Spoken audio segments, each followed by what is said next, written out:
En manchette aujourd'hui, inquiétude entourant l'avenir des camps de jour municipaux et une nouvelle liaison aérienne entre Rouyn-Noranda et Gatineau. Le TVA Nouvelles commence maintenant.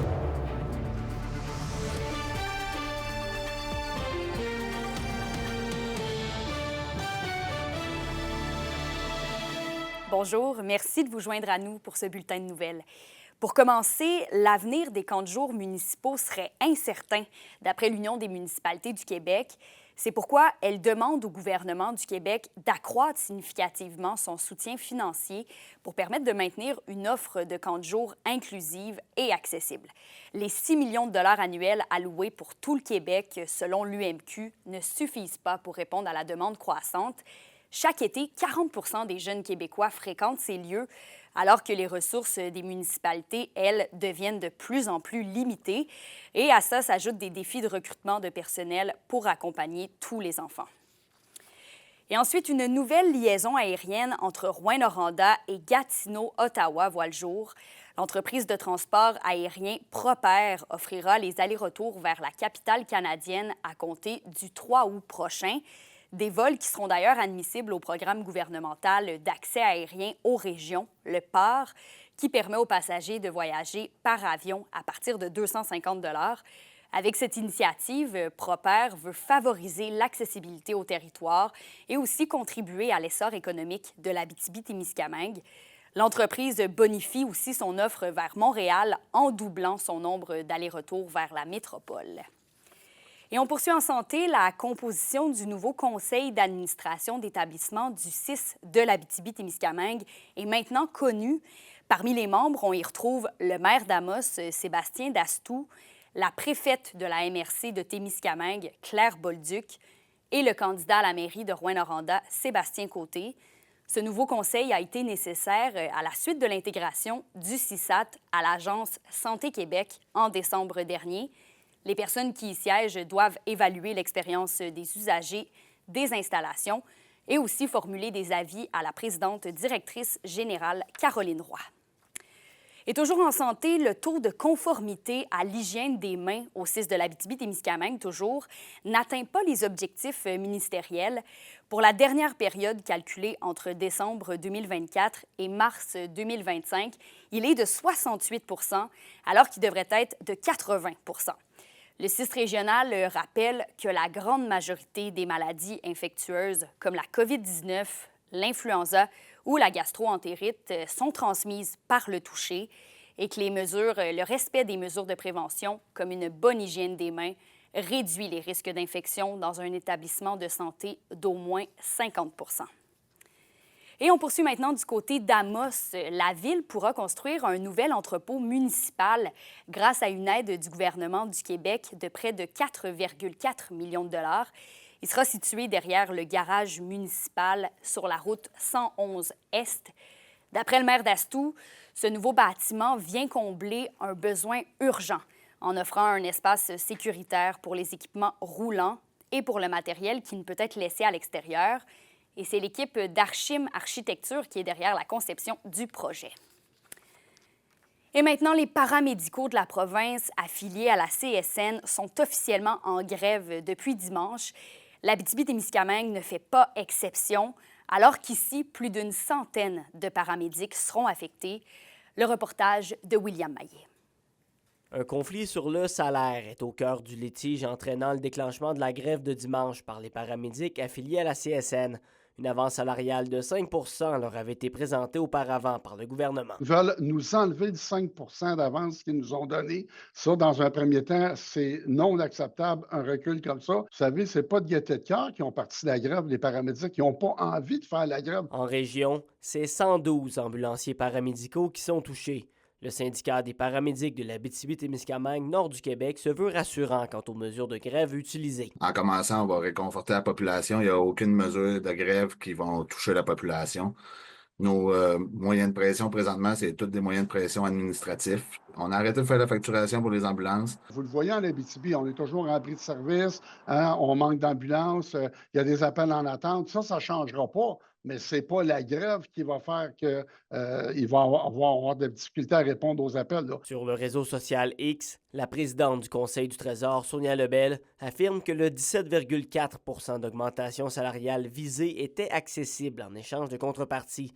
Mais certaines de ces concessions affecteraient le régime de retraite des paramédicaux, d'après la CSN. Parce qu'il n'y a pas assez de gens dans la profession, puis ils veulent les garder. Donc, ils veulent imposer des pénalités actuarielles aux gens qui vont prendre la retraite pour les obliger à rester plus longtemps. Vous comprendrez, ce n'est pas le même qu'on va attirer des gens dans la profession. Pour permettre aux paramédicaux de faire du piquetage et augmenter la pression du côté administratif, les cadres devront prendre du temps en ambulance dans les prochaines semaines. À partir de la 2e semaine, les cadres vont être obligés de travailler pour faire le maintien des services essentiels à défaut de 4 heures par semaine. La durée de la grève est toujours indéterminée. Ce mercredi, le syndicat des paramédics de l'Abitibi-Témiscamingue nord du Québec organisera une conférence de presse à Rouyn-Noranda pour faire le point sur la situation.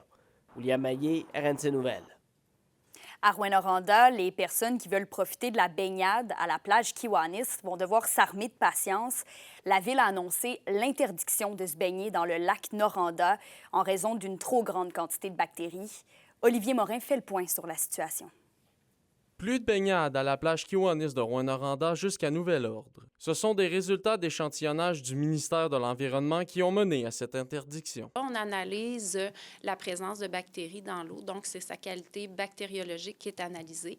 Puis suite à la réception des résultats, c'est une cote D polluée qui a été attribuée à la plage. Donc, ça veut dire que la quantité de bactéries dans l'eau de baignade excède les critères du ministère de l'Environnement pour assurer la santé des baigneurs. Les tests ont détecté la présence de la bactérie E. coli et elle pourrait permettre de savoir si le lac a d'autres types de contamination, selon la directrice régionale du contrôle environnemental au ministère de l'Environnement, Annie Kazista. Des contaminations fécales ou des micro-organismes qui peuvent causer des maladies là, chez les baigneurs. Fait que c'est vraiment un indicateur là, qu'il y a un problème au niveau de la contamination là, dans le lac. Plusieurs facteurs peuvent expliquer la présence accrue de bactéries. Ça dépend des conditions météorologiques.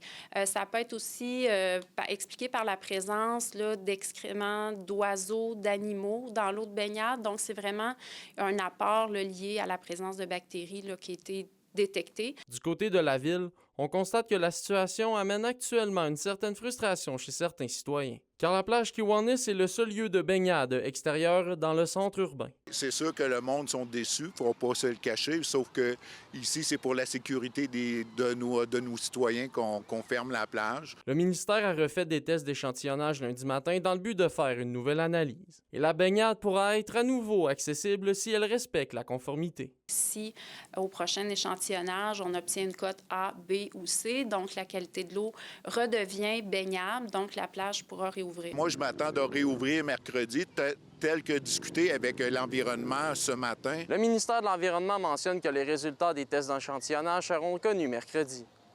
Olivier Morin, RNC Nouvelles, Rouyn-Noranda. Les SADC de l'Abitibi-Témiscamingue et du nord du Québec vous présentent la bonne nouvelle économique TVA. Établie au Témiscamingue, l'équipe Héritage déploie un nouveau service de gestion immobilière. Une solution complète, humaine et adaptée aux réalités des propriétaires d'immeubles à revenus de la région. Ce service clé en main comprend notamment la relation avec les locataires, la gestion administrative et réglementaire, ainsi que la coordination de l'entretien des unités. Les SADC, partenaires de l'économie de la région. Vous pouvez maintenant découvrir le Témiscamingue à travers des balades gourmandes. La MRC du Témiscamingue lance une série de circuits guidés alliant produits locaux, culture et nature à bord d'un autobus qui sillonnera les routes du territoire. Une expérience gratuite qui comprendra 4 parcours thématiques, le tout pour déguster des produits d'ici, tout en apprenant plus sur l'histoire de la région. Une première phase pilote débutera ce mois-ci. D'ailleurs, les inscriptions sont déjà ouvertes et les départs se feront depuis Ville-Marie. La question du jour TVA, une présentation de Mobilier Bélan qui vous offre depuis plus de 50 ans un service de qualité et un grand choix de matelas, mobilier, électro au prix compétitif que vous recherchez. À la question du jour, on vous demande « Fréquentez-vous les attraits touristiques de la région? » Pour voter et commenter, rendez-vous au tvaabitibi.ca.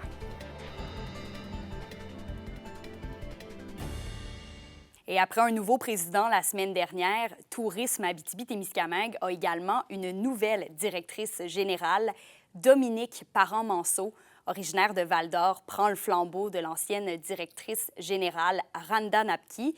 Madame Napki occupait ce poste depuis quand même 25 ans. Auparavant directrice de la Conférence des préfets de l'Abitibi-Témiscamingue, Dominique Parent-Manceau a notamment été attachée politique régionale au ministère de la Culture et des Communications. Elle a également dirigé plusieurs services au Centre d'amitié autochtone de Val-d'Or. Et le comité organisateur de la 55e édition du Tour de l'Abitibi-Glencore est toujours à la recherche de bénévoles pour la compétition qui débute ce vendredi. L'organisation espère trouver 50 personnes qui souhaitent s'impliquer dans le comité sécurité. Le formulaire d'inscription est disponible sur le site Internet du Tour de l'Abitibi. L'événement a lieu à Val-d'Or et débute, comme je le disais, ce vendredi et se poursuit du 11 au 20 juillet. Pour une nouvelle importante à nous communiquer, contactez-nous, nouvelles au pluriel @rncmedia.ca par téléphone au 1-866-463-4636 et notre site web tvaabitibi.ca.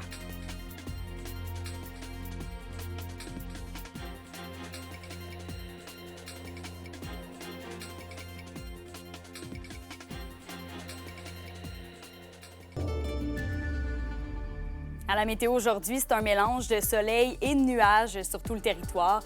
Il fera autour de 25 degrés Celsius en Abitibi et de 24 au Témiscamingue. Et pour ce soir et cette nuit, ce sera nuageux avec un 30 % de probabilité d'averse au cours de la nuit, minimum de 13 plus au nord et de 14 plus au sud. Et pour conclure, la municipalité de Galichan dévoile aujourd'hui la programmation de la 8e édition de la Traversée fantastique, une fête pour les passionnés de l'eau. On vous en dit plus ce soir au TVA 18h. D'ici là, bonne journée!